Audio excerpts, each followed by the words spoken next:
নমস্কার সবাইকে, কালারফুল ড্রিমের আরও একটি ভিডিওতে অনেক অনেক ওয়েলকাম। আর এখন হয়েছে সন্ধেবেলা, বাজে এখন সন্ধে ওই 6:30 7টা মতন। আর আমরা একটু এসেছি মেলাতে, এই বাড়ির সামনেই মেলাটা হয়েছে, তো ভাবলাম একটুখানি ঘুরে যাই। বাট মেলাতে কোনো লোকজন নেই, ফাঁকা সুনসান মেলা। গরমটা এত বেশি পড়েছে যে কারোর মনে হয় বাড়ি থেকে বেরোতে ইচ্ছা করেনি। দেন যাই হোক, আমি তো মেলায় চলে গেছি। আমার তো আশেপাশে মেলা হলে মনটা ছটফট করে কখন যাব। আর এখানে এখানে ভাবলাম একটু মৌরি কিনি।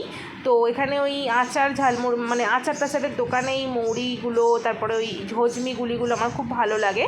তো এখান থেকে এই সাদা মৌরিটা কিনলাম। ওই লাল মৌরিটা একটু কদিন পরেই কেমন একটা হয়ে যায়, বেশি দিন যদি থেকে যায় খেতে ভুলে যায় তাহলে ওটা একটু জল কেটে যায়। আর সাদা মৌরিগুলো খুব ভালো, ওগুলোতে একটু কোটিং করা থাকে, তো ওইগুলো খেতে আমার ভালো লাগে। ওটা একটা নিয়ে নিলাম। আর এখানে এলাম একটুখানি তোজোর খেলনা দেখতে। কোথায় বলছে না, তোজোর খেলনা দেখতে দেখতে এই খেলনাটা দেখো ভীষণ ভালো লাগলো। এটা এখন সবাই কিনছে, তো এই খেলাটা এখানে একটুখানি আমরা ট্রাই করছিলাম। বাট মেলা থেকে নেওয়ার সাহস পেলাম না, বাড়ি যেতে যেতেই খারাপ হয়ে যাবে, এটা আমি জানি।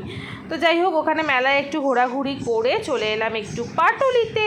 পাটুলি আসবো আর এই ভুট্টাটা খাবো না সেটা তো হতে পারে না।